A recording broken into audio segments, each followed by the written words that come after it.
Wicked. Brrr. Brrr. Brrr. Senang, senang. Jangan lupa berkesenang. Hey, have you seen that movie Raid? The Raid?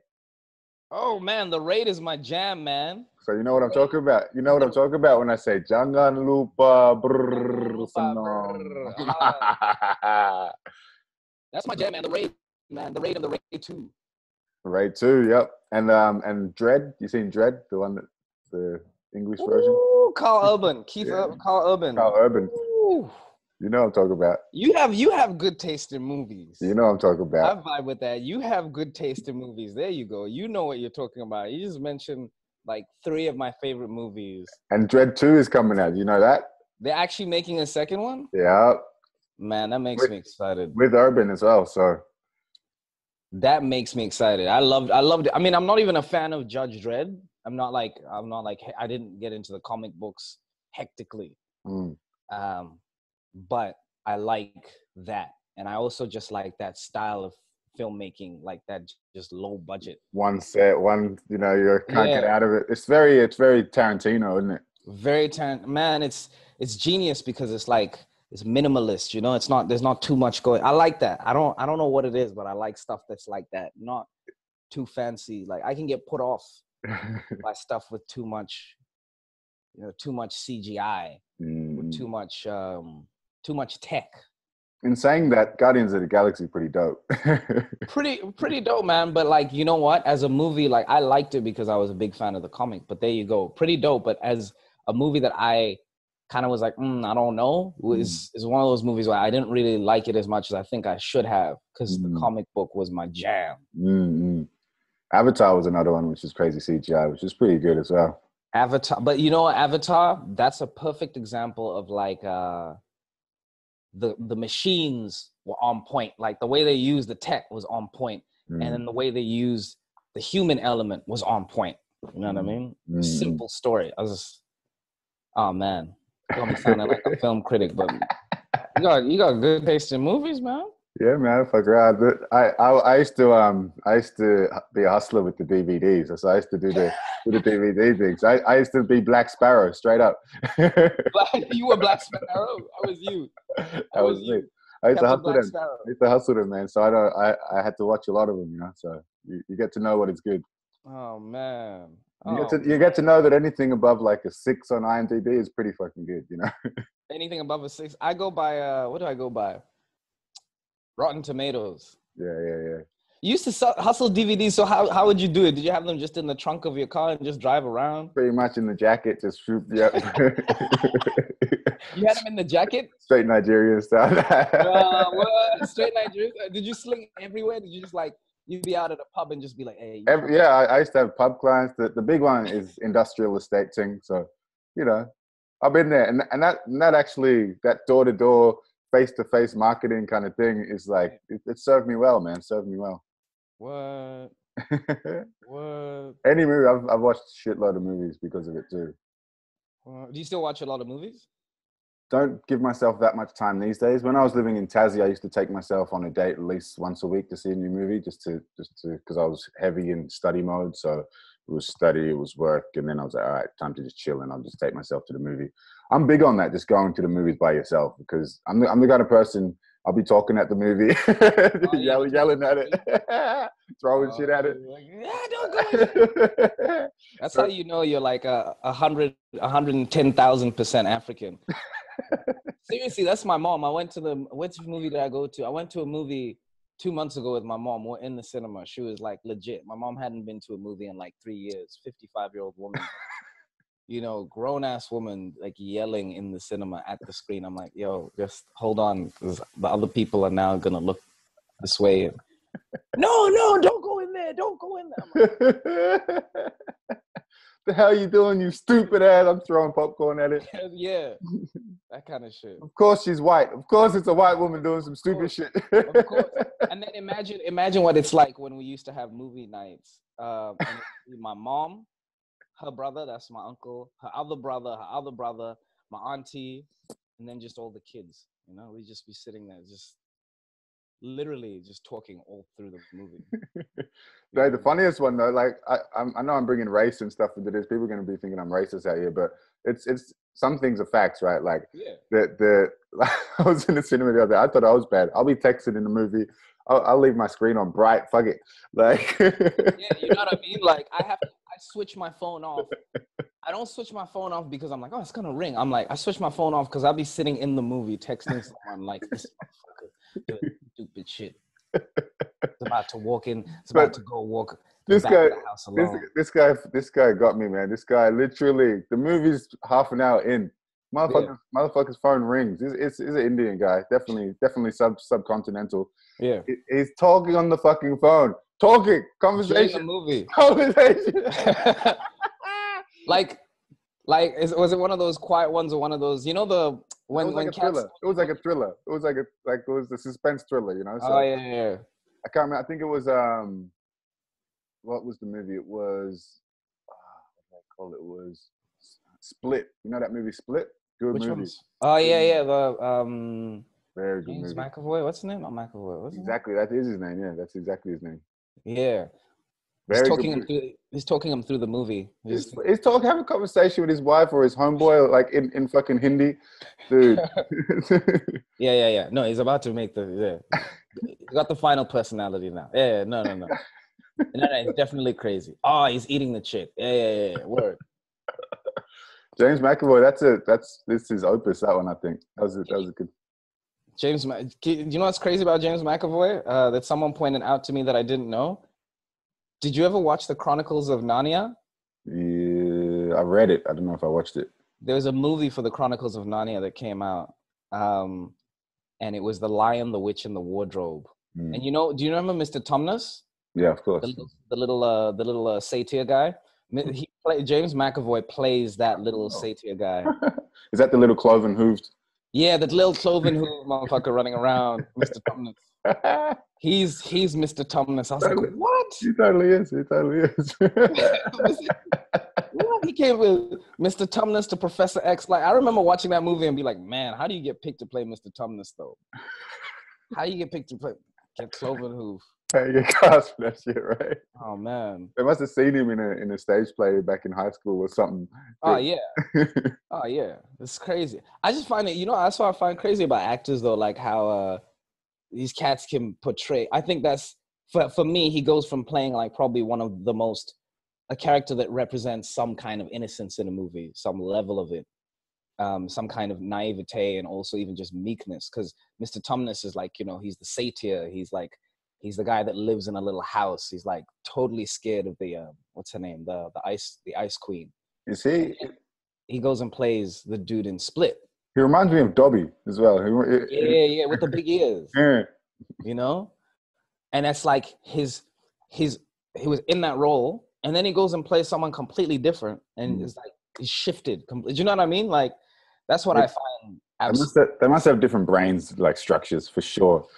For sure, they've got highly developed areas of the brain that most people just don't tap into. Can do some other shit, become a completely different person. Like what? You can imagine this motherfucking Indian dude in the thing, Split, right? Split, you're like on the edge of your seat, wondering what's happening, trying to put the story together. This motherfucker don't give a fuck. Like he was on the phone. I'm not talking a 5-minute conversation. Dude was on the phone for 25 minutes or something. God damn.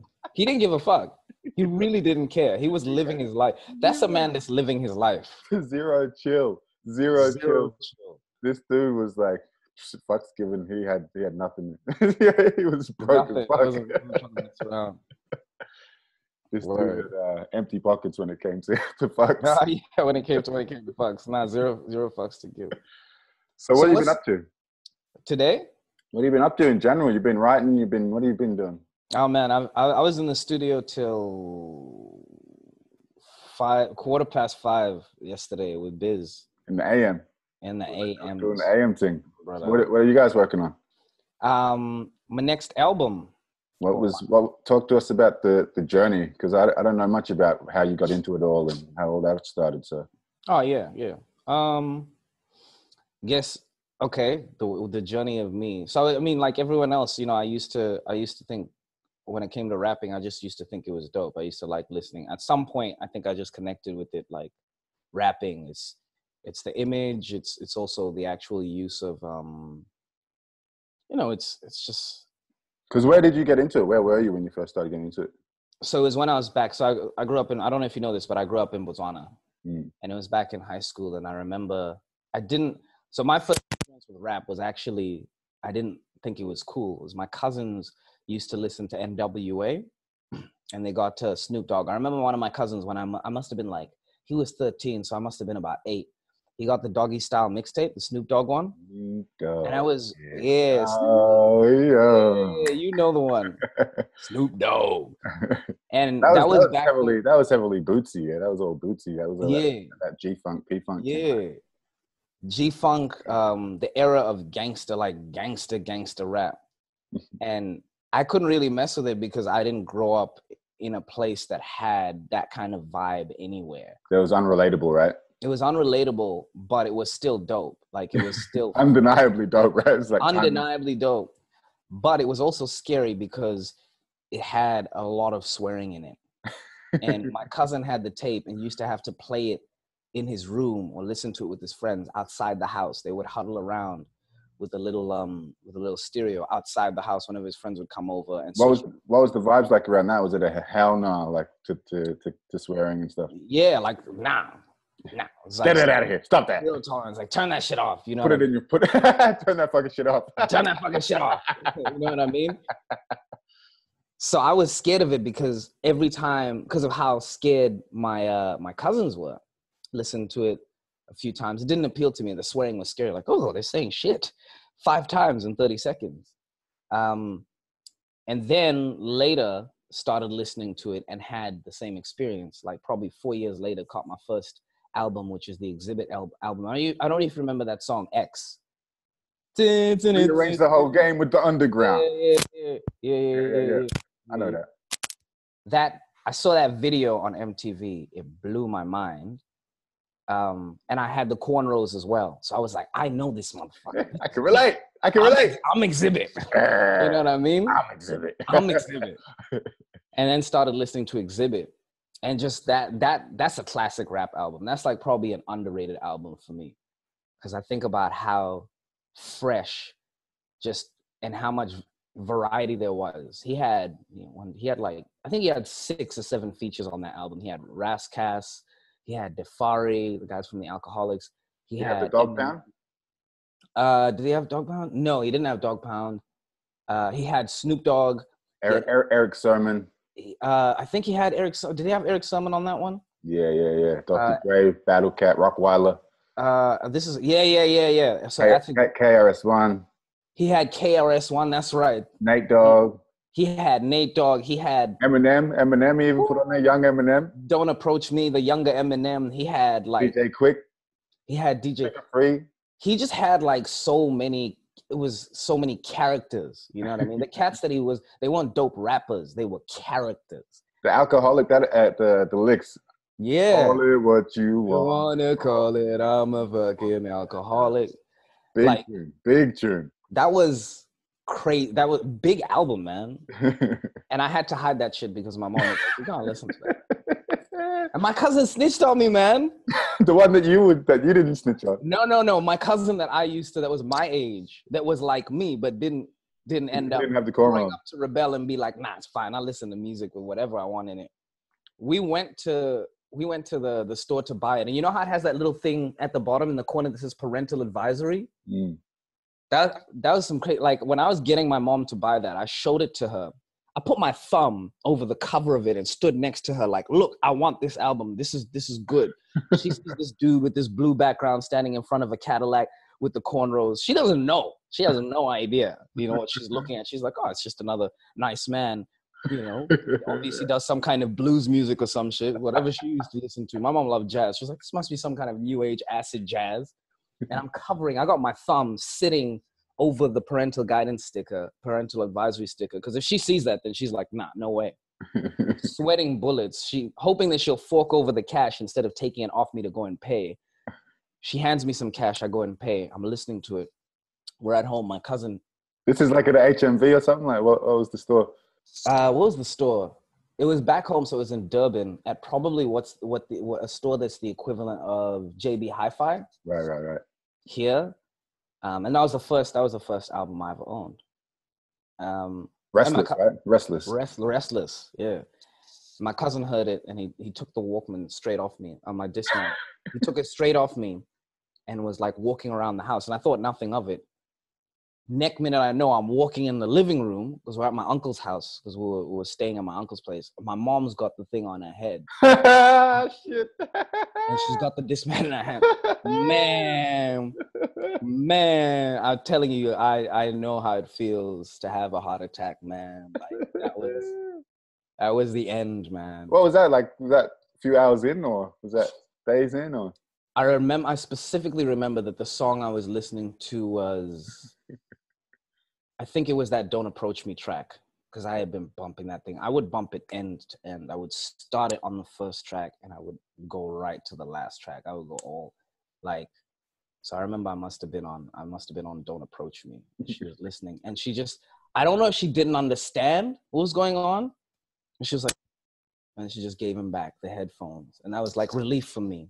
But then after that, I just kind of, listened and then started imitating. Listened more, imitated more, listened more, imitated more. Started growing up around cats that like to rap as well. Started ciphering. Ciphering is amazing, like. Talk to us who don't know about what ciphering is, because obviously we've been doing it for a while, and there will be some listeners like, what is that? What does that mean? Ciphering? There's actually going to be some people listening that are going to be like, Discman, what the fuck is that? Ciphering. What is that? Yes. What is this? What is a Discman? What is a Discman? Wow, man. Can you imagine that, man? A Discman. Not even a Walkman, a Discman. The ciphers, man. So the ciphers is basically, it's where it's more than one person. If you're like me, you can even have a cipher alone, man. You just turn it up. Just turn into just split that shit. Yeah, split. Do that James McAvoy thing where your rapping is 5 different people. And you just basically freestyle. So it's rhymes, unwritten. Why don't we give him an example real quick of an unwritten rhyme? Yeah, let's go. I've got. You gotta find out.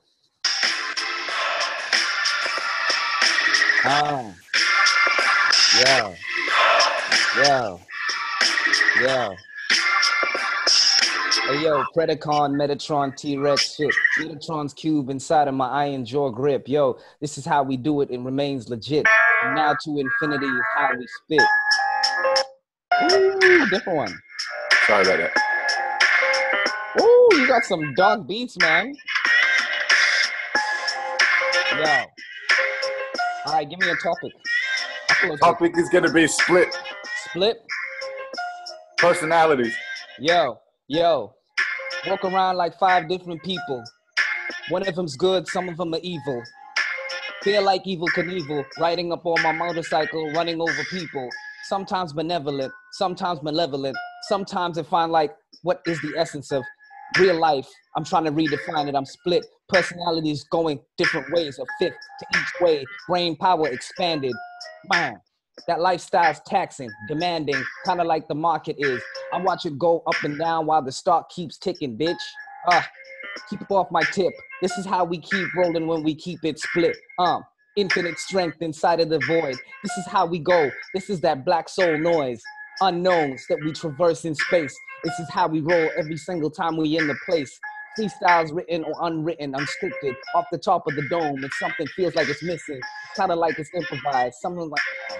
Sometimes I get inside and personify the rhymes inside of the mind. Inside of the mind, I split the subliminal, getting really critical. Critical of myself because I'm super spiritual. I'm getting into this intermittent too. It's like, I don't know, but I just bit my tooth. I bit my tongue, I slipped it under the rug, and then I put it away, and then I blaze.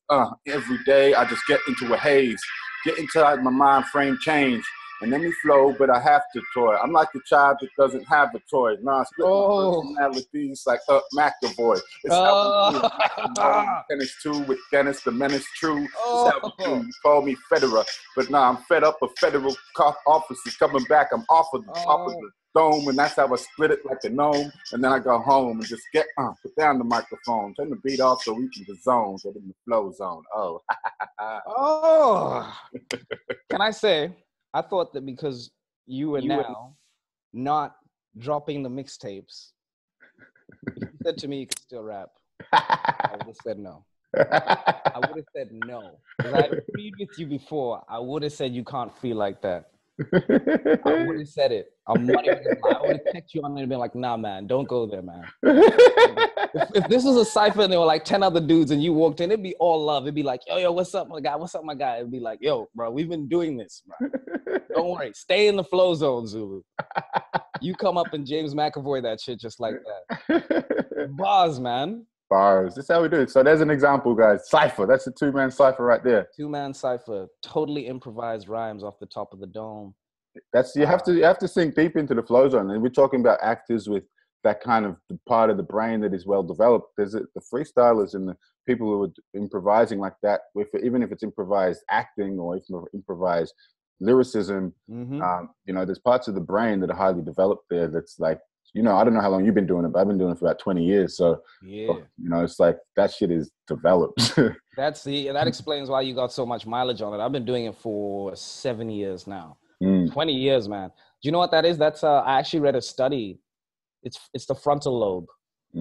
It's the frontal lobe. So it's a lot of it's the frontal lobe. So you use a lot of your frontal lobes, which is very interesting because then I have a friend that I think she's studying, is it behavioral therapy? Yeah, it's behavioral therapy. And she was saying how like in people who have maladaptive behaviors, one of the things they like to do is bash the front of their head or do this against the wall or rock back and forth. And it's actually because the frontal lobe then taps the skull. And that makes, it's soothing, funny enough. It's soothing, which is why when you... Self-soothing, which is why when you've been in the cypher for long enough, you just get loose. Once you've been in the cypher for like 20 minutes, you get into the zone, you just get loose. You're not thinking anymore. It's that way you say something and you come back and you're like, where did I come from? Yeah. You can't imagine, like, you know what I mean? It's like catching. Yeah, it's just, you catch it. It's like you're in that zone of potentiality, that zero sum point, like you're just like there in the potentiality. Have you seen the Zen symbol that doesn't touch? It's like a circle that doesn't touch. It's like, oh yeah. It looks like with the little dot on one side. Like this, it's just got a little zoop. And then it's got a little dot on one side. It looks and then it's got a little gap. I'll see if it's got the little gap. I'll see if I can find the symbol. It's got like a little, it's just like a circle essentially, and it's got a little scoop. But yeah, the gap, that little gap is the potentiality point. It's like that the space between an inhale and an exhale is that. Or an exhale and an inhale. There's that little space. And that's what we drop into. That's the flow zone, essentially. That's the flow zone. What is the flow zone for you? Because for me, I always thought the flow zone was because you were Zulu flow. But what is the flow zone a reference to the flow state? So yeah, it's like it is a reference to the flow state. It's like whenever you hear like an athlete or something say I was in the zone, or a jazz musician say I was in the zone, or a freestyler saying I was just in the zone, or anytime it could be a business person who's like they just dropped in and were like in a meeting and they were just like channeling the goodness, and I just made this $10 million deal because I was just in the zone. I guess it's in that state where there is no thought. It is in that space between the space. I think of like an atom, that we see in school. We get taught that an atom has it's got like it's like a little galaxy, like with the neutron and it's got the nucleus in the middle and the proton and the electron and the neutron. So, and there's a whole bunch of space in between. Like, all of this space, it's like everything's made up of 99.9% space. And I guess the flow zone is when you connect into that space and you're not in either or. It's like when you're totally in the balance of all things, and you realize that everything it has a good and a bad and a positive and a negative, and it's just like where you're not associated with the content, where you're actually just, okay, I'm just observing, and you're in that space of observation, and you're in essentially the moment, or the here and the now. So when you're connected to moment, the present moment. And for me, anytime you're in that, then that's the flow zone. You're in the zone that, like you just said, in the cipher, there's no thought. You just like boom, everything is coming through. You know, your open channel. And for me, that's the flow zone. Anytime you're in that state of, there's other kind of concepts. There's this concept of Wu Wei, which is like a state of non-doing. And it's like effective ease or easeful effectiveness. So it's like, I think I've heard of effective ease. Yeah, you're getting heaps of shit done. You're productive, proactive. You're feeling good, but it doesn't feel effortful. It's just like, oh yeah. Have you watched Dragon Ball Super at all? A little bit. The new one, yeah. Yeah. There's this concept of ultra instinct, and it's like essentially, I was like, this is the flow zone. I've seen it. That's the flow zone. I've seen the fight he has where Goku gets his ultra instinct. Yeah. Funny enough, where he gets. That show has been like with me since the beginning. Like that seriously, that's the reason I started practicing Qigong. Like I went on Netscape and was like, you know, back in Netscape days, back in dial-up. Old school. You need to tell people what Netscape is. What is Netscape? Essentially, it's like a Google Chrome. Like back in the day, it's like a Google Chrome. And I think it was like Yahoo or Excite maybe search engine. How do I create an energy ball? What? You were typing in how to create an energy, man. This is with me in year 2000, and like I think we were on the Pentium. We just got a Pentium or something. Pentium's a processor which has like 1/10 of the power that your smartphone has.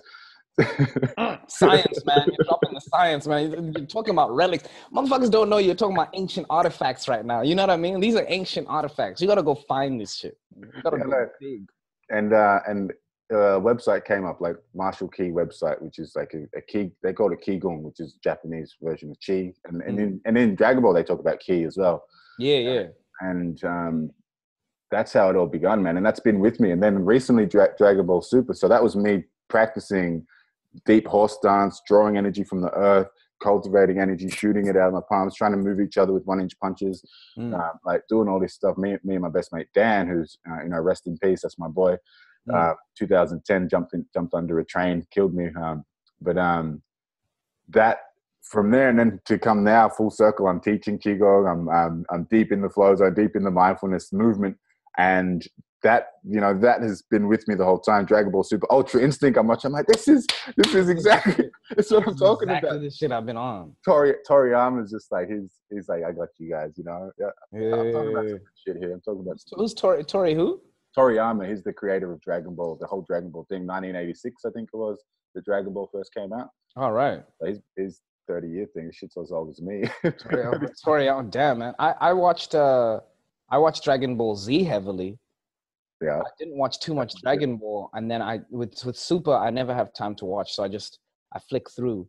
Go back and watch it all in Japanese. Watch it with the English subs. Go back to the beginning, and make time for that, because it's totally different thing in Japanese. When the English, they're dubbed, the ones they dubbed their characters change, their whole personality changes.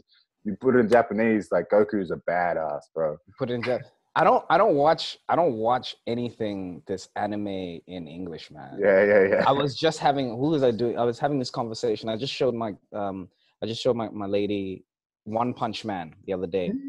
And on the site we went to, there's dubbed and there's subbed. And my flatmate's son comes upstairs because he watches anime. He's like, yeah, go for the dubbed one. I'm like, what? I wanted to. Hey, you've muted yourself. Come back. I'm here? Yeah, you're back now. I wanted to have a conversation as his elder. Like, listen, man, come sit down here. Let me school you, young blood. The only way to watch anime is subbed. You don't need the dub. Because it's like you say, the personality changes. It's like when you watch stuff like Samurai X. I don't know if you ever watched Samurai X back in the day. Rurouni Kenshin? No, I don't. So what's the other one? The big one, Samurai X. There's Dragon Ball Z, stuff like Basilisk. Yeah, I remember Basilisk. Scroll. Yeah. People have the dubbed version, but like, man, Don't fuck with it. Don't fuck with it. Don't mess with no. And Vegeta as well. Like I can't imagine Vegeta's voice in English. You know what I mean? Like I don't even know what the dubbed version sounds like, man. I don't. Good. I'll check it out though. It's so weird. It's very American and weird. So you were ciphering. So continue there before we got sidetracked. Oh yeah. Ciphering, and then from ciphering to just then writing, because you go from ciphering, because then you learn that you can cipher, but then there's also you can prepare your rhymes, and then you start to go to a whole other level. So then I started ciphering. This must have been when I was like 15, 16, like back in grade 11. Grade 10, starting to write. And then I actually stopped for a long time. Like I didn't write again for like probably 2 or 3 years. And then there was this lady that I was trying to get with, and we were cool. We were tight. I was trying to get with her for ages. And it was one of those things where she was a stunning lady. Everyone wanted to get with her. She had too much choice. Just the curse of choice made it hard to decide, because I'm like, you've got this fresh guy here, then you've got that guy there. Look, I'm a fresh guy. She just wasn't phased, you know? She wasn't phased. Nothing impressed her. Nothing impressed her, because she had everything, you know? She's like, even if you were interested in her. Even if you were interested, it was too much. It was like, you're too interested. Hey, Biz. That's the homie Biz. Big dog. What up, dogs? Producer extraordinaire, sound engineer. We'll get you. Until 5'10". But she was she was not having it. And then one day we had a cipher. Someone started a cipher. She's a rapper too? She wasn't a rapper, but she loved rap music. She loved hip hop music. It should have clicked earlier on. She loved rap music. She used to vibe to Mobb Deep. She liked the real stuff. The MO. You know what I mean? Yeah. You know what I mean? Shook Ones, you know? And then in the cipher, someone said to me, yo, one of my boys that had been in high school with me said, yo, Dumi used to rap. Come on, jump in. And I was like, I don't know, I'm rusty. And I jumped in, and like I spit probably the worst 16 bars I've ever spit, yeah? But everyone else was like, oh, going crazy. I'm like, oh yeah, word, yeah, whoa, yeah. But I'm like, yo, I did it, you know? I just felt good, because I was like, I haven't done that in ages. And I remember turning around, because I had been talking to her, and we had been watching the cipher, because we were like the only two that weren't participating. And I remember turning around and looking at her face, like it was different. She was looking at me in a way she's never looked at me. She was looking at you like a potential mate. Her eyes were this big, man. She was like, I was looking at her, I was like, what is this? And she wouldn't stop going on about the rapping for ages. So then I was like, okay, no, that's cool. She had the drool smiley face. Yeah. She had the drool smiley face. Her eyes got huge and they got tiny. Spent the whole night together. We were talking, and she was like, I didn't know you could rap like that. I didn't know. And then I found out she liked poetry, and she wrote poetry. And we had so she's actually a big part of the story here, because that positive association would have helped you to continue, right? Yeah, definitely. And that is actually what made me then go, it was the catalyst, because then I started doing, because at first it was like I wanted to impress her, because every now and then when we'd hang, you know, I didn't overdo it. I wasn't coming at it like yo and dropping shit. I was always like, okay, this is something nice I got, and I'd be like, what do you think of this? And I spit something for her, and she liked it. And we also, just the common interest was real as well. It wasn't just that I was like, oh, she likes me too.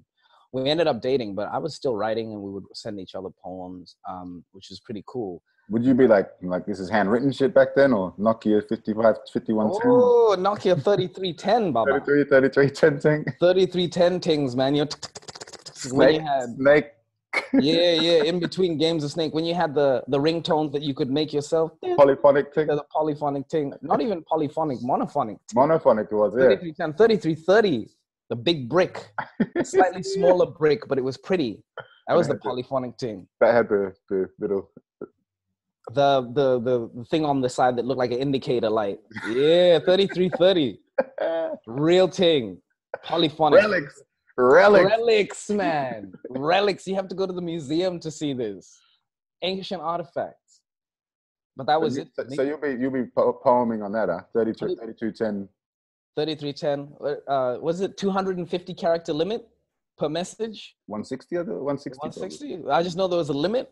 So Yeah. you get to the end and then you keep going, but it tells you now that you're on message number 2. True, added 2. That's so you added 2, and then you know that now it's going to another 56 charge you for cents. 2. Yeah, another. You know what I mean? That was when it was like 20 cents to send a message or text, and you have like $10 of credit for like an hour. Sometimes it's like an hour where you can send nonstop. Where you can send. Back home, we never had that. Back home, it was like pretty much the equivalent of 20 cents.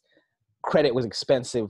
You got $10. It's got to last you 2 weeks, but you want to send this girl like 50 poems a day, you know, and back and forth sending poems. And you know, sure, like I don't know about you, but my experience is generally that when it comes to texting, a woman will rule in the conversation, because she'll send this much, you know, you'll be sending this much back, and you're trying to keep up and add to all that.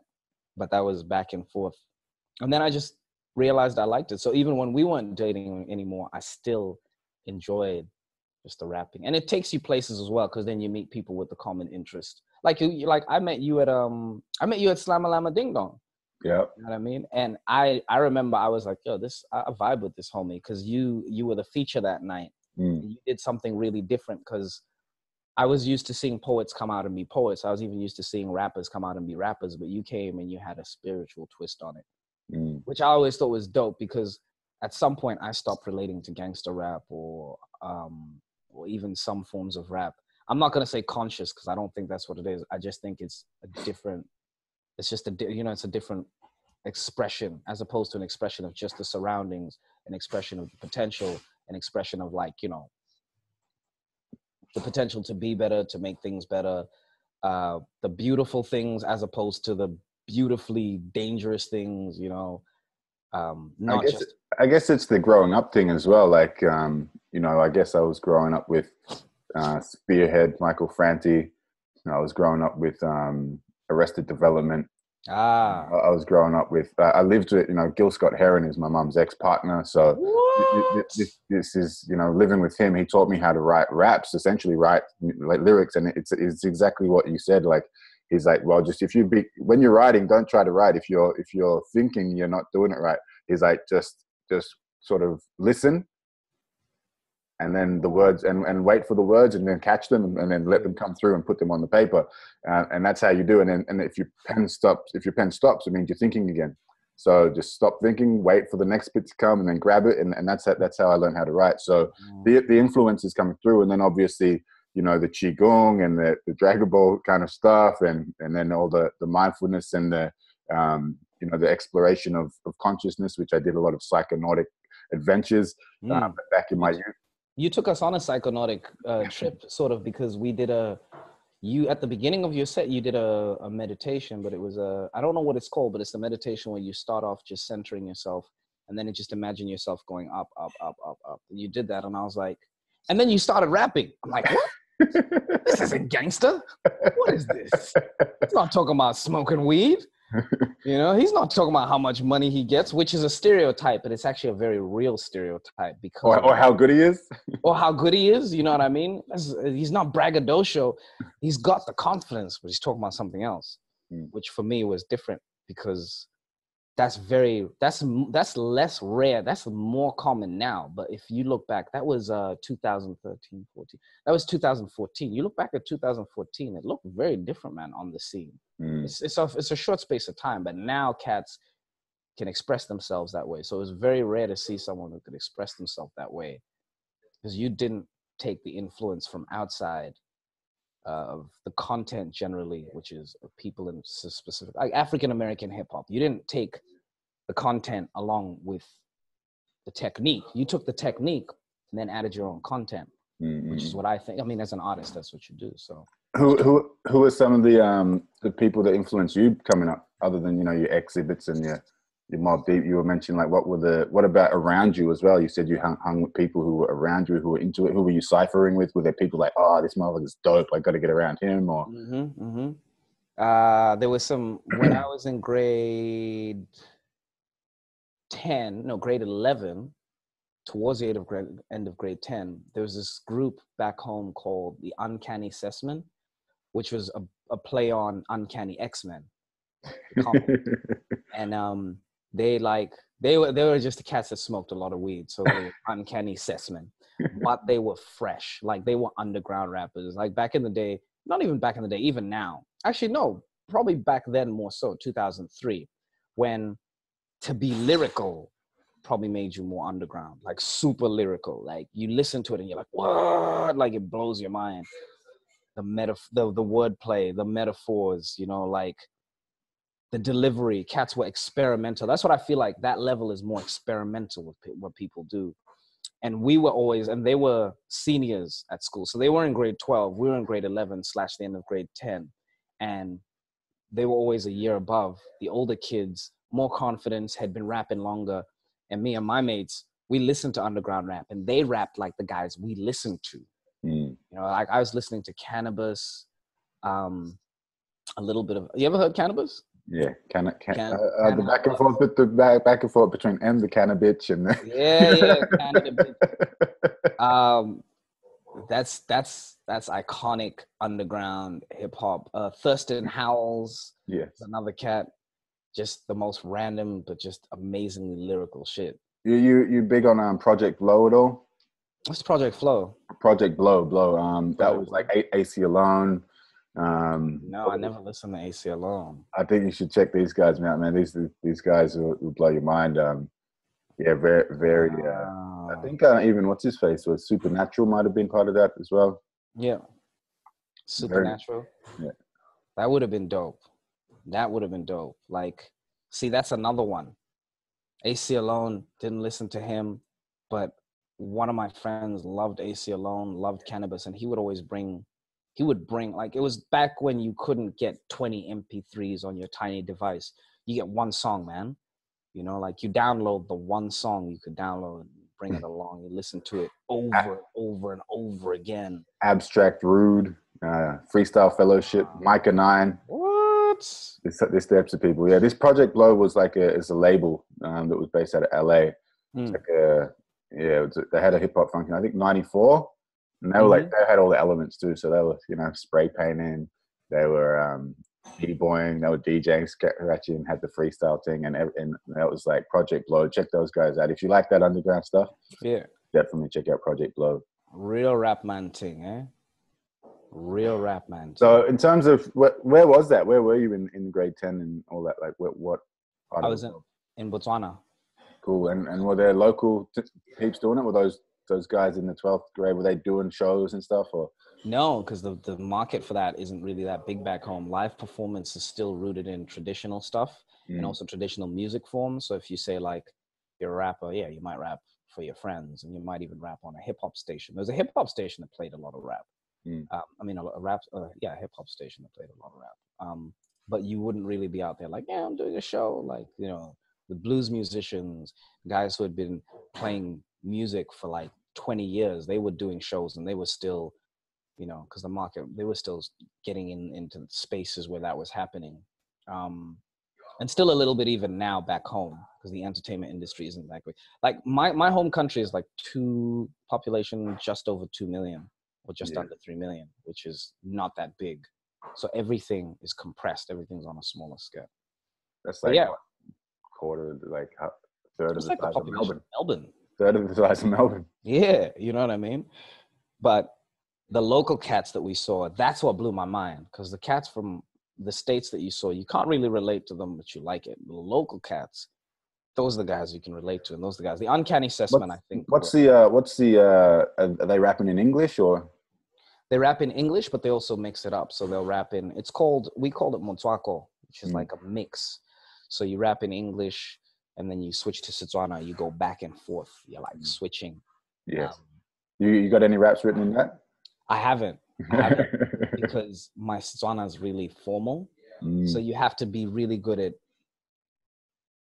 using slang. Slangifying things. So we have slang back home, but I don't know. I've just never, I can do it sometimes if I freestyle. I've done it a couple of times, but writing, I'm only just getting into that. Like for the album I'm working on now, I'm really, really trying to do some tracks where I do that. But it's also the thing where it's like, that's the mother tongue. So when you do it, I want to do it really, really well. Really, really well. And what's how long you been out here for? Like, what's been the journey like out here, meeting people, and the Slama Lama Ding Dong thing, and the poetry thing? Is that something that's always been with you? You always been writing raps beside poetry as well, or like, do you do performance poetry as well? Like, what's kind of that journey been like for you since coming out here? Since being out here, it's been very different to back home because, man, out here people just eat it up. You know what I mean? It's crazy. I remember getting here. So I went to Sydney first, and Sydney had a bit of a different scene In where what way? Different in what way? there were fewer. I moved to Sydney in 2011, 2010. There were fewer. So I was in Sydney 2010, moved to Melbourne 2013. There were fewer small venues that promoted hip hop or rap music, or rather promoted rap music, even just the rap music alone, on their own. Open mic nights, even poetry stuff in Sydney when I was living there. It was in the inner city where I was living. It wasn't very common to find stuff like that.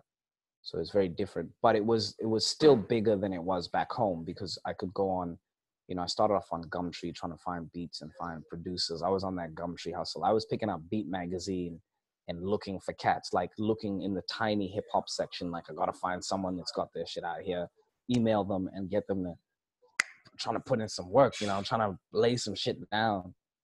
Awesome. I love that. I love that entrepreneurial thing. It's just like man. that vibes. It has to happen. Like, I think hip hop has that embedded in it. I think it's like the fifth element. It's that business, that marketing, that entrepreneurial mind. The hustle. And that was real. And then linked up with an engineer out there. That was hustle and flow, isn't it? Hustle and flow. What is it? Something from nothing. Yeah. It's something from nothing, where they're talking about how it's something out of. It came from a place where people had less than nothing, and then they took lots of different elements and like made this smorgasbord, just with a smorgasbord of things. Boom, hip hop. Oh, it's the most beautiful thing I've ever heard. Yeah, man, it came from nothing. Top in the charts now and everything. Yeah, man. Big bang. Culture. You want to talk about a cultural big bang? That's a cultural big bang, man. Mm.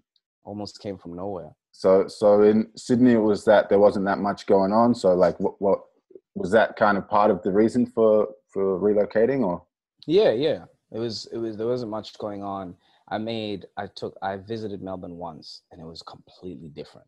Like, it's just a completely different vibe. In what way? Like, you were performing to come down, or you just watching what was happening? No, I was just visiting. I was visiting a friend from back home, and you just, firstly, the vibe that you get in terms of how accessible the space is. Like, the one place we went to, which was Horse Bazaar, like, we just walked in and there were people just ciphering, and it was crazy to see that just happening in a little pub in the middle of the city, because you couldn't do that in Sydney. It was going to be a big show. It was going to be a big deal in Sydney. You had to travel, further out west or whatever. It was very sparse, but it also wasn't always accessible for that reason. We just walked in the middle of the city and just walk into a bar and there's people ciphering. I'm like, I want to be here. And then also just figured I would like to try a different place, because I wasn't really feeling Sydney, and I was like, I'm just going to go home now. And then came to Melbourne and just like started going to, I think I remember seeing you a few times at Laundry when they used to do I met Enfa at Laundry when he was hosting. They used to do an open mic night on Monday nights. That's the Street Poetics, yeah. We were running that for a couple of years as well. Like, we were running that for a minute. Shout outs to Wasabi, Mantra, Marlon Porter. We started that a long time ago. Oh, Marlon Porter, you're dropping names, man. Originators, man. Yeah, man. And that's a big difference from like where you barely ever get it, and when it does happen, it's a special occasion to just go in there and like, yeah, no, we're just doing this out here. Like you said, you'd been running it for years. I got a chicken skin talking about it. Literally, I'm like remembering those times. Live band. For those who don't know, live band. Those who don't know, it's like live band dedicated, and I think it was like 8 till 2. It was crazy. It was a long time. It's like 3 sets of just like live, freestyle MCs, singers. There's like B-boys would come. There's like sometimes we'd have live art going on down there. Like, they had a thing like that in Sydney. They had an event like that, and it was promoted. And I remember seeing, was it that Diaphrix who came down for that? No, it wasn't Diaphrix. There's a group from Melbourne that came down, and it was a few artists, and they did a freestyle section where they were freestyling, and they were rapping about, you know, what they were.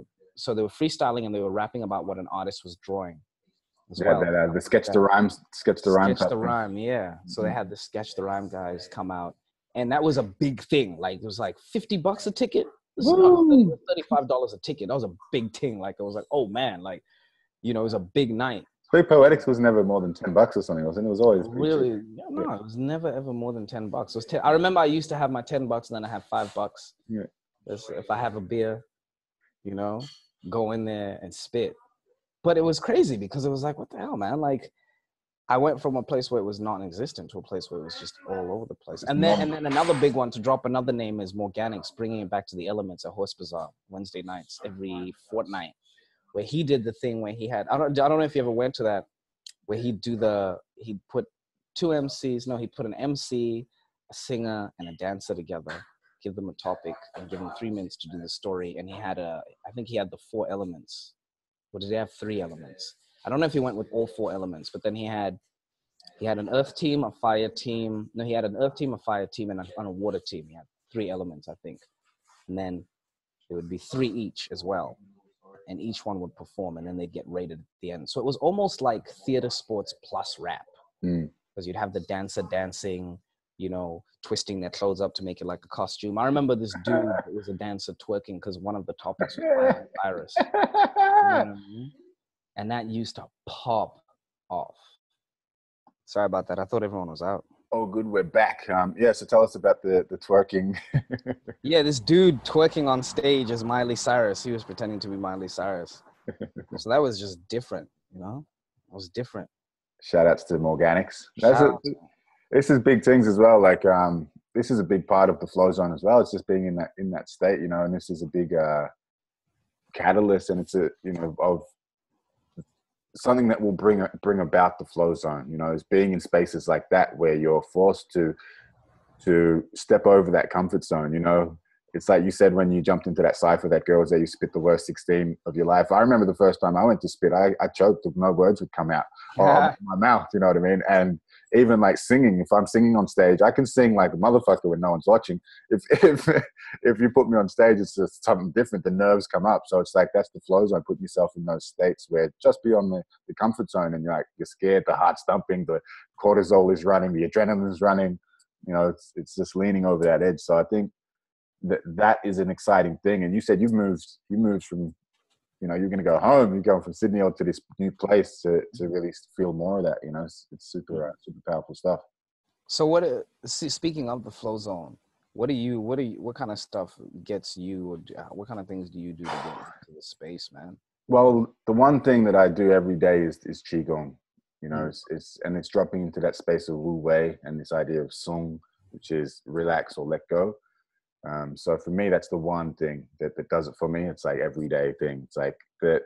There's something that stuck with me. I think it was maybe Sampras versus Agassi back in '93 or something, '94 maybe. I was watching, and the commentator said, "There's only two rules in tennis." He says, "Number 1 rule is never change a winning game plan. If it's working, stay with it. Never change. If what you're doing is working, stick with it. Never change a winning game plan. Rule number 2, always change a losing game plan." And that shit just stuck with me. So I was like, okay, this Qigong thing, like life seems to be good when I practice Qigong. You know, like I'm aligned, I'm feeling empowered, I'm feeling in the moment, I'm feeling like, yeah, everything just flows. Like there's no effort. And so I'm like, well, I just do it every day, then just make it a non-negotiable, so that, you know, life is always flowing that way. So for me, that's the one thing. Any kind of mindfulness practice. So it could be Qigong, but I might add to that. I might add some seated meditation. I might add some yoga, or, you know, anything that brings me into that presence. I like free writing as well. So just writing, letting the pen just move. Are you big on the Artist's Way? I've read the Artist's Way. I haven't done the Artist's Way process. I know it's great for creativity. There's this, can't remember this guy's name, but I think I'll have to look him up. Because that free writing is a big part of it. It's the morning pages. Yeah, I've heard about the morning pages. Yeah, just free writing for because that's just stream of thought writing. Yeah. Yeah, exactly. Stream of consciousness, stream of just letting the pen move. And the idea is when the pen stops, that that's your trigger to keep it moving. It's like you're thinking now, so just all right, cool. That's your trigger to keep moving. The guy's name is Pat Pattinson. He wrote a book called Writing Better Lyrics, and so he's said, write for 10 minutes a day, and you have to write for 10 minutes. You don't write for 11 minutes. You don't write for 15. You don't write for an hour. Just 10 minutes a day, and then you write and you stop at 10 minutes, and then after you just go about your day, and the next day you do your 10 minutes again. And what that does, it builds up this kind of, it's like you're just itching to write, because it's like you stop yourself just when you got on the flow. So it builds up this want and this urge, like this feeling, I want to get back to that creativity. You can have other writing sessions where obviously you write, but it's not that 10 minutes. So something for me that helps get me in flow is just to flow like that, to freestyle as well. All sorts of stuff, breath work. I love having cold showers. So I have this thing called the flow bank. So the flow bank is flow. This is like where you fill up your flow bank. So anything that fills you with energy, anything that you do that by the end of it you have more energy than when you begun. This is a flow bank activity. So you're filling up, like you're making deposits into your flow bank so that you have a surplus of flow to draw upon. So this can be different for everyone. And for me, some of the things are having a cold shower, going for a swim in the ocean, going for a walk. For me, it's having a flotation session in a float tank. It is seated meditation. It is doing a Qigong session. It is teaching. It is running a workshop. It is coaching. It is talking about ideas with somebody, like really actually intentional kind of, interactions. All right, cool. We're going to get together and we're going to do something intentional here. It is for me, going for exercising is huge for me when I'm in the gym and getting the muscles going or doing some calisthenics. These are going to fill my flow bank. For other people, it might be knitting. So this doesn't fucking do anything for me. For other people, it might be watching a movie. Sometimes that kind of fills my flow bank, but kind of for me, it's more downtime. It's not necessarily more energized by the end of it. If it's a fucking amazing movie, it probably is. So different things for different people. Some people might enjoy, I enjoy cooking as well, eating, especially with people, like putting on an event where people come together and eat, laugh, play. That for me does it. So filling my flow bank is something that I take my priority in, because I love to get shit done. I love to be proactive. I love creating things. And for me, I need that energy. I need that excess of flow to be able to create the vision that I have in mind. Otherwise, I'm going to burn out. I've done that in the past where I only allow myself like 3 hours sleep because I'm doing all these things that I love doing, but then I might be forgetting to fill the flow bank at the same time, so I can get depleted. But those are some of the things. Those are some of the things for me. How about yourself? For me, wait, before I do answer that, when you said, because I'm gonna forget, just so I remember, when you said sometimes watching a movie has to be an amazing movie, what you reckon is a motion picture where you're like, this is legit, this is the real thing? As in particular names or titles? Or the last thing you watched, or anything you've watched in your life where you're like, that's, you stand up from it and you're like, standing ovation at the screen. You just look at the. Or if you're in this. Well, the other day I was watching Forrest Gump. That's a fucking amazing film. Oh yeah, I watched that a few months ago at a friend's house. That's a big one. Kaiser Soze. It's The Usual Suspects. Oh, I never seen that. What? Never. Dude, get off this call afterward. Download that. Oh, what? I've never seen. That's the same as I had never seen Scarface. I didn't watch Scarface until about 5 years ago. What? Yeah. Dude. Okay, I'll remember Kaiser Soze. Well, it's called The Usual Suspects. He's just the main character guy. Man, I'm not even going to say anything about it. Just watch it. All right. I know the ending though because someone's shit. But just go in there. Like I don't know, smoke some weed or something so you forget. Yeah, get super blazed. Get blazed enough that I forget I'm even watching the movie. Just be like, what? It was him the whole time. For me, I feel like it's I like working out. It's a good one for me. I took up boxing about 1.5 years ago, which I used to think was like probably the stupidest thing in the world. People running around hitting each other, but I took it up. I actually started off taking up Muay Thai, but my shins are too soft for Muay Thai.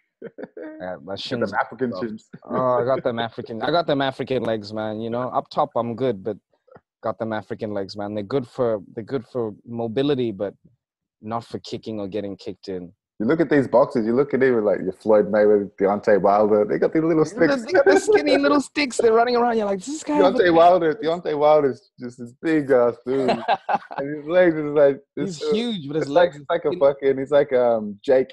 Or not Jake the dog and Jake the human, sorry. Oh yeah, in Adventure Time. Yeah. It looks like they all look like that, man. You see them with their legs, and it's just like, what is going on, man? Do these cats just like not train their legs? But then you do it, and you find out that it involves a lot of that, and that's what happened for me is when I started to, because they call it the sweet science. I realized why they call it the sweet science once I got into it is because it's so beautifully technical, and I found that I could enjoy just doing drills in boxing. Like I could enjoy just drilling my footwork, just drilling a single punch for ages, just drilling a combo. And then I also found that I enjoyed sparring, which I never thought I would because I don't like getting hit. And you don't get hit hard in sparring, unless you're sparring someone who you don't want to be sparring with. Most people are pretty chill. That's big for me as well. Jiu-jitsu is another one I've been getting into for the last Brazilian Jiu-jitsu. So anything that's putting you outside that comfort zone, and it's like forcing you to learn something, that new, and it's like taking up dancing or taking up a language. Like you got new input in the brain. I think anything that keeps you learning and you keep absorbing. For me, reading a book, listening to a podcast, listening to an audio book where I'm absorbing new stuff, that for me is also it's also another one.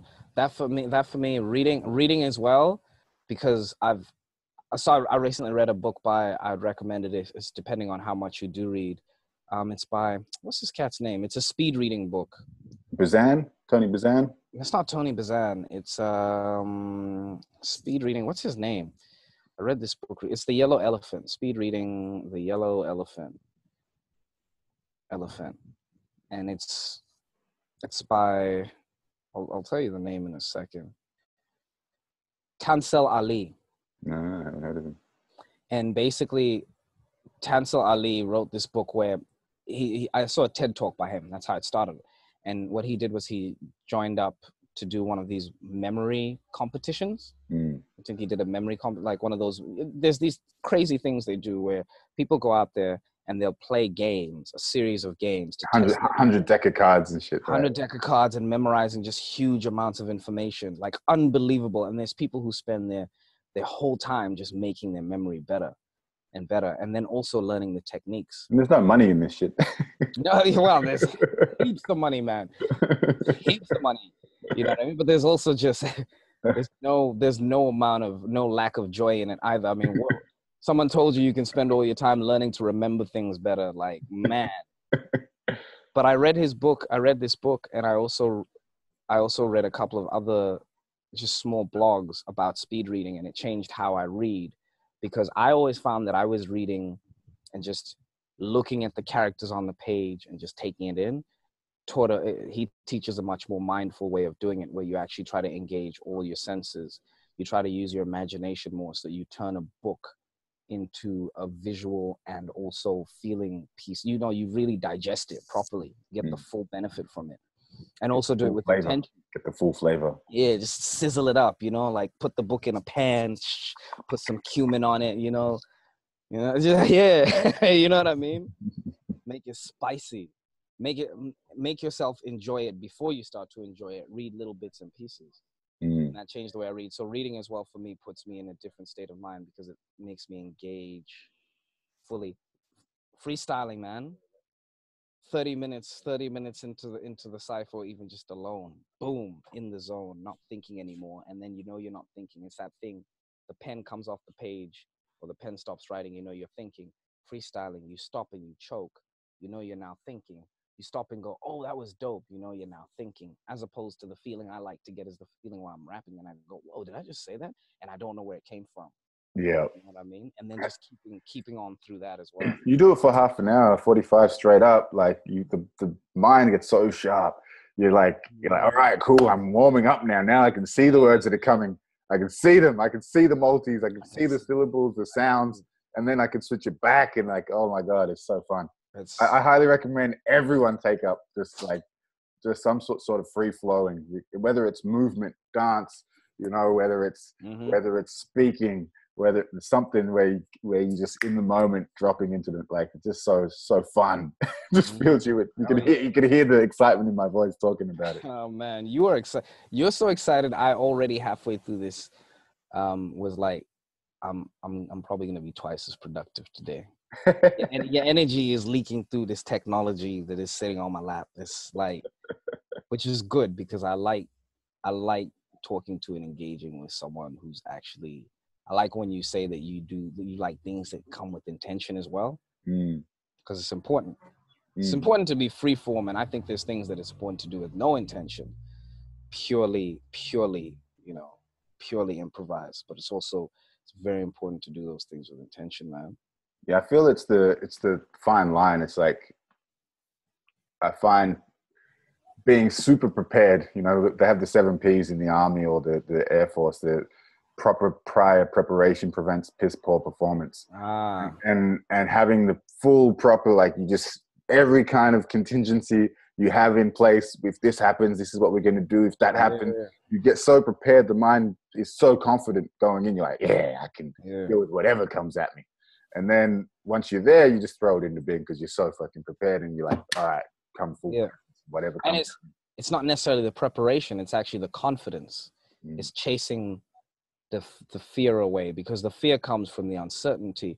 As in, we were doing boxing drills just a week ago, and the coach was telling us, he was teaching us about how in boxing, the thing you learn is it's actually not about hitting someone super hard. He always says, make them miss, make them pay. So it's always about either baiting someone into striking and then striking them back, which means being prepared. So as opposed to being in there like, I don't want him to hit me. I don't want him to hit me. Being like, he's going to try to hit me. She's going to try to hit me. What am I going to do afterwards? Being prepared. And that's where you win. And then when I start, and that's why I liked it so much, is that it takes me back to, like, not just going in there and being like, yeah, I'm going to smash someone. It actually takes me to being like, in the midst of something that I don't want to happen, accepting it and being like, all right, it's going to happen, but I know what I'm going to do when it happens, and I'm going to be prepared for it. And just that feeling and going into that flow. It's the same as knowing that at some point when I'm freestyling, I'm going to feel like, oh man, I'm choking. But knowing, like, I'm prepared. Being prepared to be unprepared as well, you know? Well, it's that spot in that zen, you know, it's that place of potentiality. Speaking of prepared, have you got a little piece you can give us that has been one you prepared earlier? A piece? Yeah. Of poetry. Either poetry or something that's on this new album, maybe. I will give you some poetry. Yeah, the new album. I'll give you some poetry. There's a piece that I actually recently did at shout out to Jess Fairfax. She did Philosophy Cafe recently, and it was themed.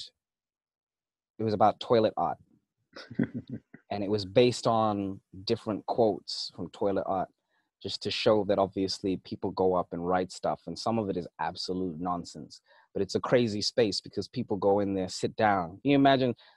Was the quote? There's a quote that I read that said, because toilet art or writing on toilet walls is done neither for monetary gain or critical acclaim, it can be considered one of the purest forms of art or self-expression. Because someone writes something down on a wall that's blank, which is vandalism, by the way. Don't do it at home, kids. But someone writes something down, knows someone else is going to see it, might even try to make something profound out of it, or something, you know, just interesting, or just really super fucked up, but writes it down, knows someone is going to see it, and doesn't leave anything besides the thing. So there's no name, there's nothing. You see some interesting things come out of that Jay-Z did a whole song. It wasn't from a toilet art thing, but it was from an art piece it was from Basquiat. Was it from Basquiat? I'm not sure if it was Basquiat, but I don't know if you've ever heard it. Most kings get their heads cut off. Most kings get their heads cut off. And it's just a quote this dude wrote. No, I haven't heard it. It's one of those things. I'll send you a link to the song, but it's one of those things where it's a quote that Jay-Z says he's seeing. Someone has written down. He's not known who's written it, and he's just been like, damn, and that's inspired a whole song. And it's like such a dope track. Yeah. But basically, this Philosophy Cafe was around that. So I can do the piece that I did there, which was basically for the themed night. The night was themed Everybody Poops, which is exploring the idea around it doesn't matter where you've been or where you're going or where you think you're going. Everyone ends up in the same place. Everyone ends up on the porcelain white throne. Everyone. Doesn't matter who you know. Even if you're Kim Jong-un. Even if you're Kim Jong-un is on the porcelain throne, he gets the same feeling that you get when you get there and there's no TP. There's no TP. He looks at it. He feels the same feeling. He can push a button and send someone to their death. But he gets the same feeling you get when you go to reach for the toilet roll and there's nothing on it. All right. I'm going to do this piece. All right. Hit us with it. All right. It's called Everybody Poops.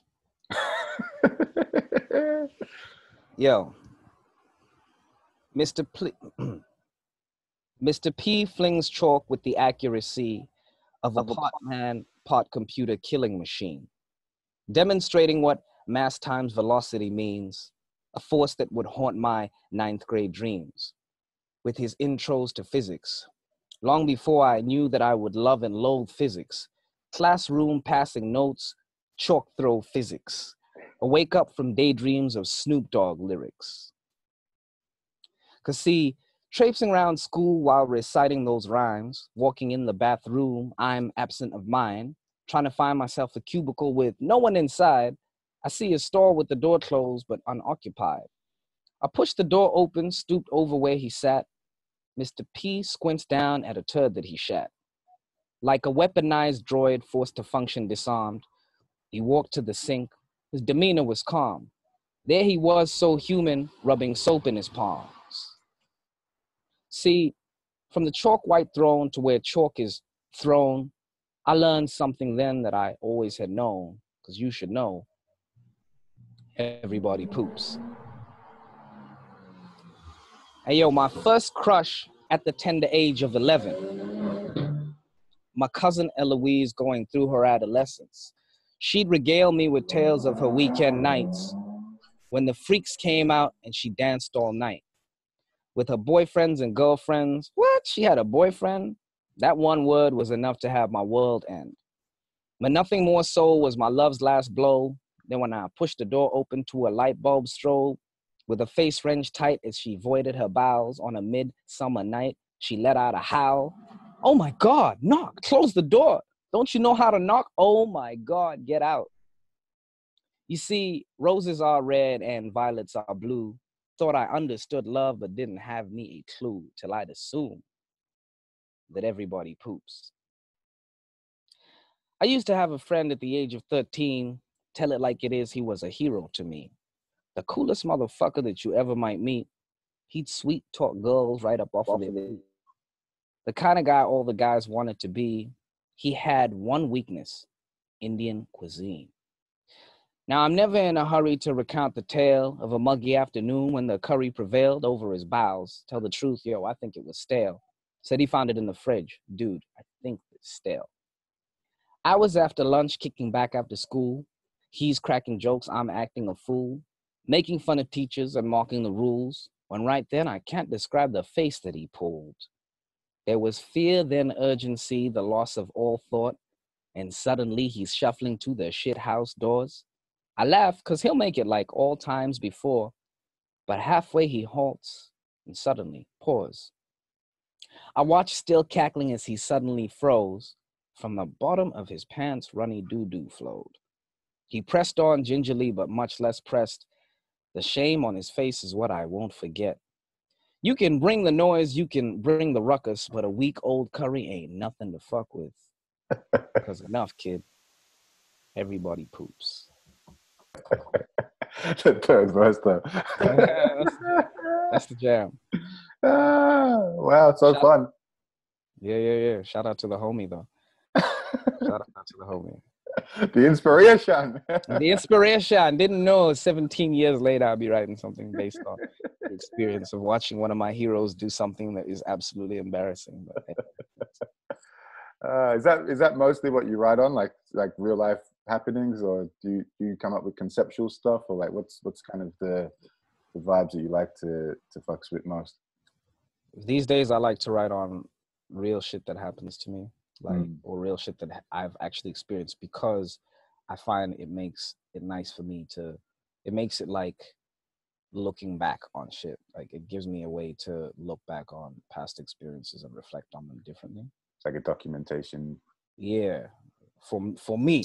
And then when it's nice, if you hear it and you go, oh, that's nice, then it's for you, because you've accepted it and you go, oh, that's nice. But at least for me. So one day, I always think, man, one day I'll be like 89. Bless I live that long. 89, and I'll be sitting back looking at all my shit, and I'll be like, you know, I want to be able to sit and listen and remember and be like, oh yeah, that happened. Oh yeah, that's right. That should happen. Yeah, that shit happened. I remember that. Which artists are you feeling at the moment? Local, like worldwide?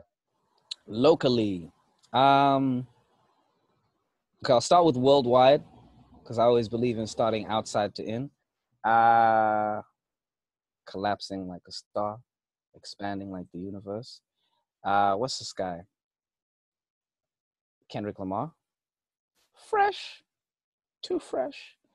The music, the production, an inspirational artist just for how original his sound is, and the lyrics are always fresh. What in particular of his stuff? Like his old stuff, new stuff, all of it? Are there some standouts? Section 80, Ronald Reagan era. If you never listen to another rap song, Ronald Reagan era. If you live another 3 minutes and decide to listen to another rap song, High Power, off that same mixtape, Section 80. Sweet. I have to check it out. Fresh, yeah. Absolutely the freshest, just original. It's an album, or rather mixtape, you can listen to from beginning to end. Okay. I've been getting into trap music a little bit as well. So what defines trap? Is it just the drum bit, or? It's the drum. Now it's the drum beat. But before it was actually the lifestyle that it portrayed, which was of the trap house. The trap house is it's essentially the spot where people sling illicit substances from. So it's a spot that people live in, chill in, and sling and prepare illicit substances. But the vibe, the music captures that vibe, and the vibe in those places, it's kind of a fucked up situation. But the vibe in those places is someone's going like, I just hustle. Which is interesting, because that's the thing that distills. That's the thing I can relate to, is that thing when someone's like, I just hustle. Is there something for nothing, something from nothing. Not necessarily, you don't want to go and whip crack to go and make your money. I don't want to be that guy, you know. Blessed that I've never been that desperate, you know what I mean? Because some people do it out of desperation. So I can't say what their experience is. But the mentality to be like, you know what, I got lemons, I'm going to make lemonade, and I'm going to hustle. And then the drum beats, the 808s, doom, and the very slow tempo, or the very fast tempo, depending on how you look at it. Trap and trap soul, which is where they start to blend the trap music, which is kind of sometimes a bit hardcore, with R&B, like trap soul. What's trap soul? Bryson Tiller? Bryson Tiller? Yeah, Bryson Tiller. Yeah, Tiller. I would say Tyler. 6 Lack. 6 Lack is probably the jams for me.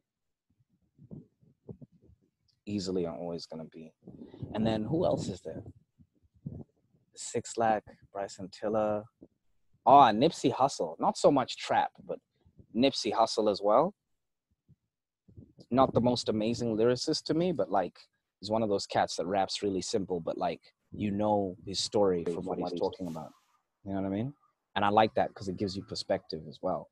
To be like someone grew up in a completely different place but experienced the same feelings internally and worked with them to make something happen. Because really that's all you need. The external doesn't matter as much. Like if you can look at someone else's story and be like, oh, I can relate on how you felt. Mm. And he's Nipsey Hussle grew up in Compton, in Slauson, which is a pretty rough part of town.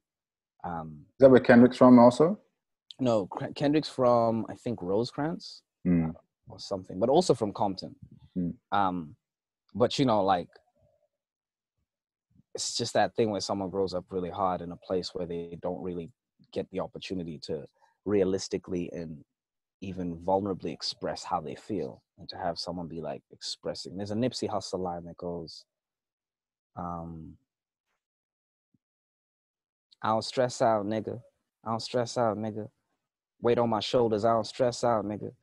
And it's a song where he just, through the whole song, talks about experiences like getting pulled over by the cops and thinking that he's not going to make it home that night, and being like, through it all, I still made it out and survived. You know what I mean? And that's the kind of dopeness, because you get that feeling sometimes the situations come up, and those words can be like, boom. These are all artists we can find on Spotify or whatever. Spotify. I always say YouTube it first, or Spotify. YouTube it, then Spotify it if you feel it. So Nipsey Hussle, Kendrick Lamar, Bryson Tiller, 6 Lack for some of that trap soul. That's to name the ones that I'm vibing to now. And then locally, and just before we go locally, is so that's like in that genre. Are you vibing other kind of any kind of pop music or any kind of classical music, or like what is some old time stuff that hits your playlist? Oh, don't get me started on the Ariana Grande, boy.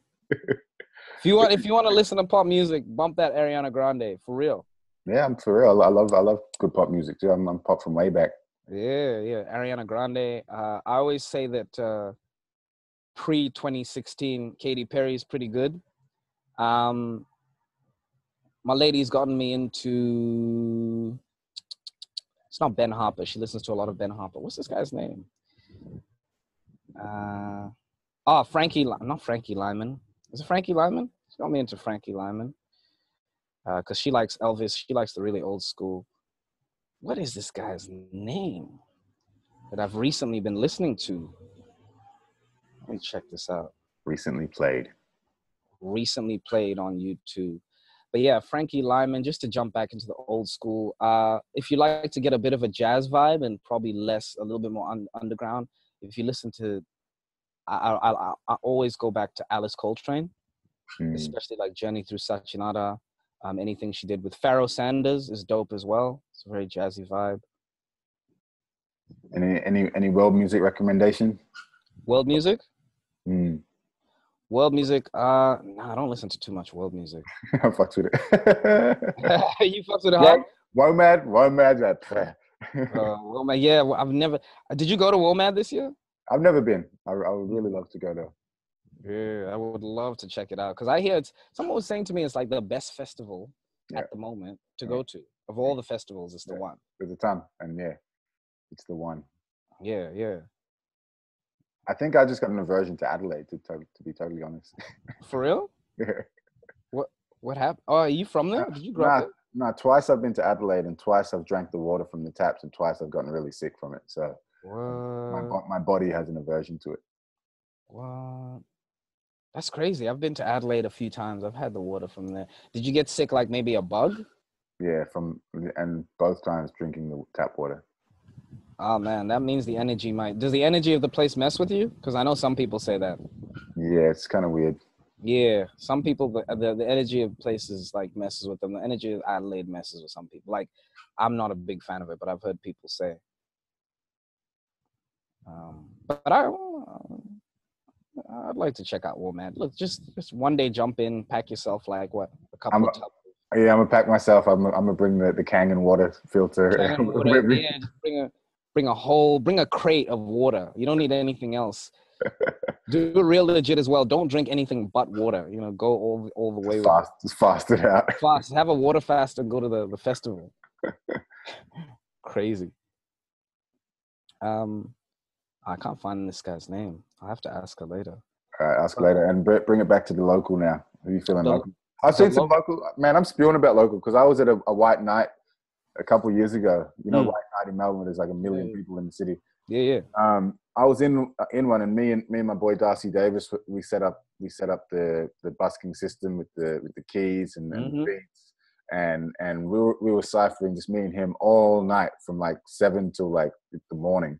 It was like 2 a.m. Like we had some crazy battery, and we had all of these local cats coming up and joining us in the cipher, and there was some dope motherfuckers.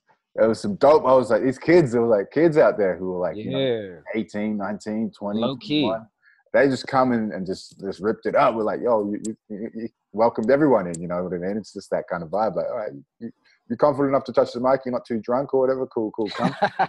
Let me spit a bar. Get them on that. Some of these kids were dope, but I never got the contact. Like, I didn't. Usually, I'm the connecting ass motherfucker, but I didn't connect with a lot of these cats, so it wasn't meant to be, obviously, because it was the kind of time where I was like, music thing. I'm like, maybe not.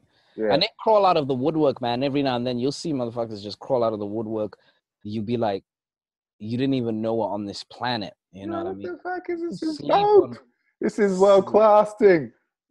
World class, like sleep on Melbourne hip hop. I always say that, like, cats sleep on Melbourne hip hop, and I think maybe Melbourne hip hop and Melbourne rap sleeps on itself a little bit, because there's dope cats. Even producers, man.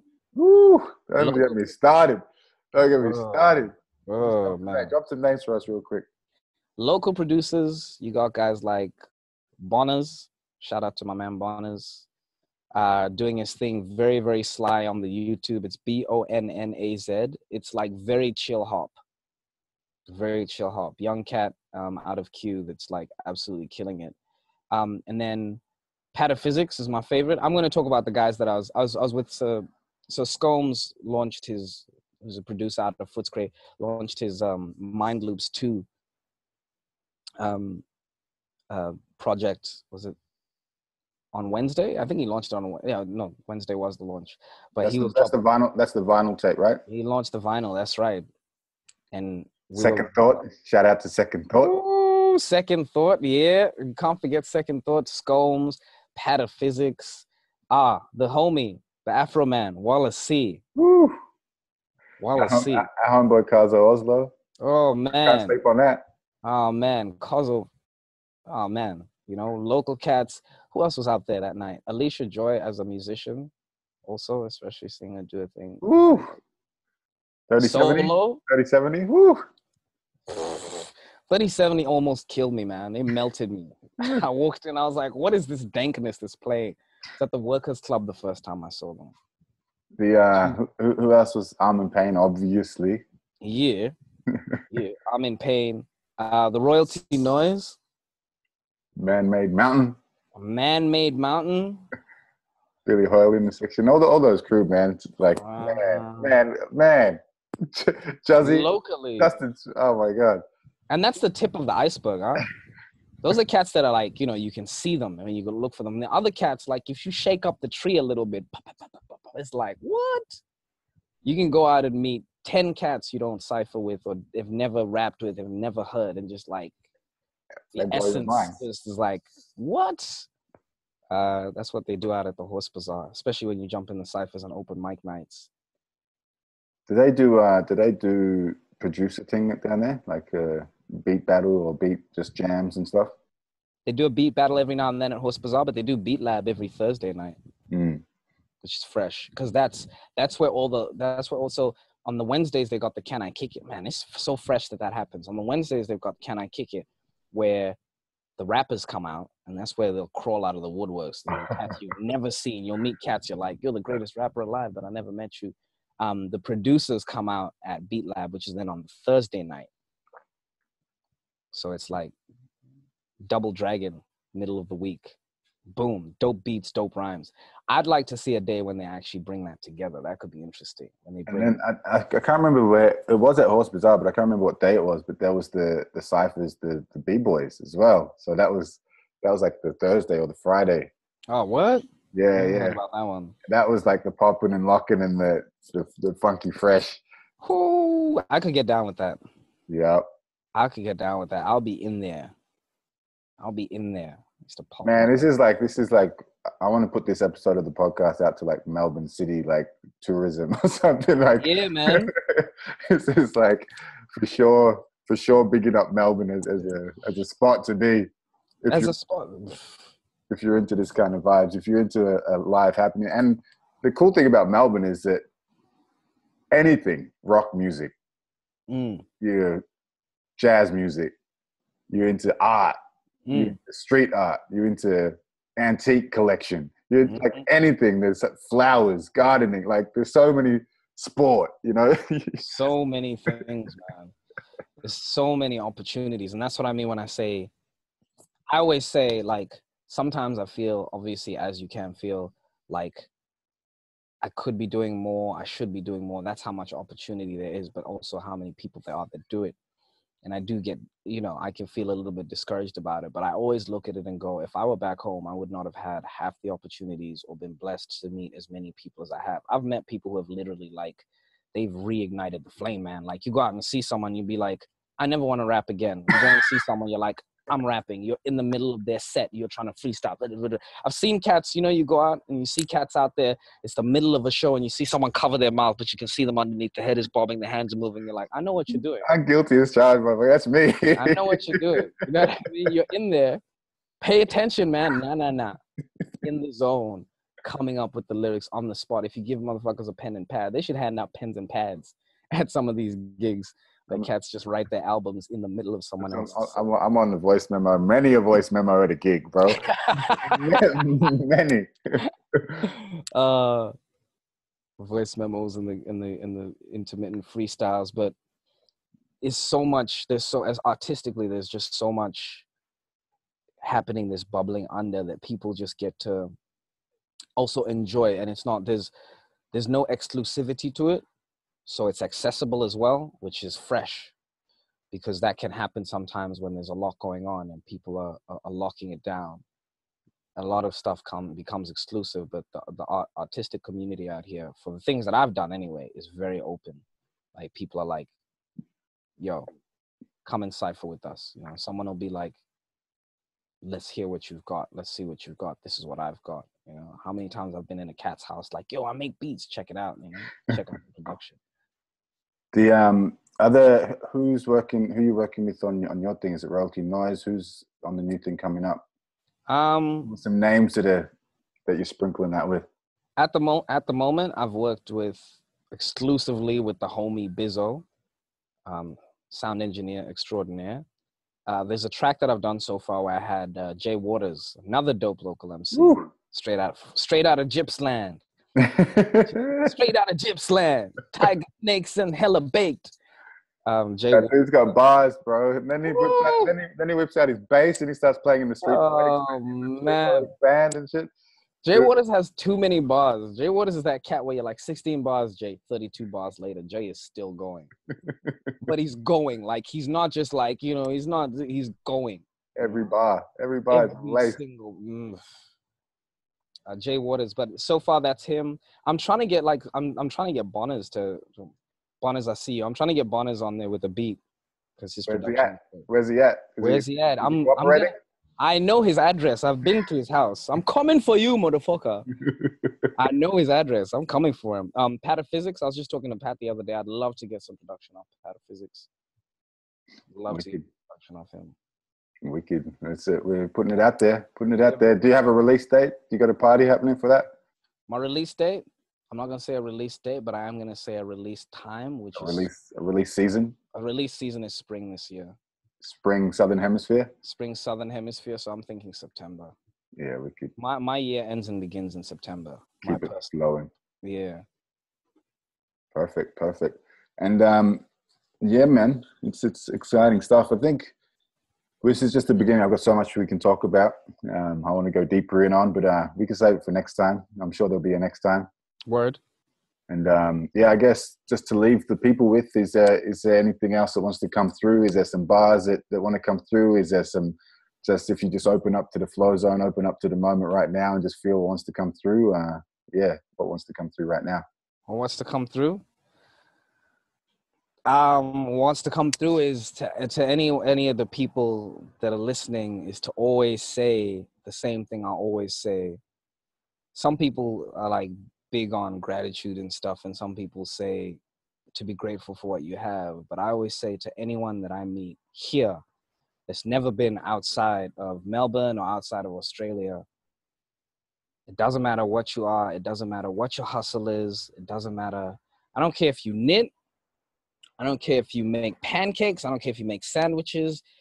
I don't care if you chop wood. I don't care if you pick fruit. Whatever you're doing, you're in one of the best places to be doing it on the planet. Yeah? Like on the planet. You got mad opportunities. So regardless of how you ever feel about where you're at, just do it, man. Enjoy it at the very least. Because like mad opportunities. As someone who's come from somewhere else that actually also has lots of opportunities, you know, not knocking opportunities back home, like blessed. Seriously, 110% blessed. Always. Just know that truth. Like that's what I'll say. I can't say a lot that's absolute truth, but I'm almost sure. I'm 99.99999 to the 1,000th in this % sure. Blessed. That we are. Blessed. And remembering that, and blessed to have you on board and for joining us for this chat. Super fun. Yeah. And yeah, man, I'm excited to have a jam. You got me excited too. You talk about excitement. I'm like, all right, let's get in the booth. Hey, brr, wicked. I'm waiting for the next mixtape. It'll come, bro. It'll come. Actually working on something, so I'll leave that with you. Oh, what? But thank you so much, and maybe we have a spa sometime too. That could be. Oh, fun. yeah, definitely. You got a long reach though. How tall do you stand? My wingspan is quite large, bro. Oh man, your wingspan is large. It's okay though. I you know, everything. 6'2". 6'2". Look at this guy. I'm probably your weight though, so we're in the Probably same weight class. We're saying in the same weight class. Weight class. All right. I got something for it. Wicked, bro. Thank you so much. Have a blessed day. It's a beautiful, beautiful time of year. It's really good. It's the last of it as well. Yeah, this is the good stuff. So until next time, bro, keep the flow growing and the growth flowing. Word. I appreciate it. Bless, cuz.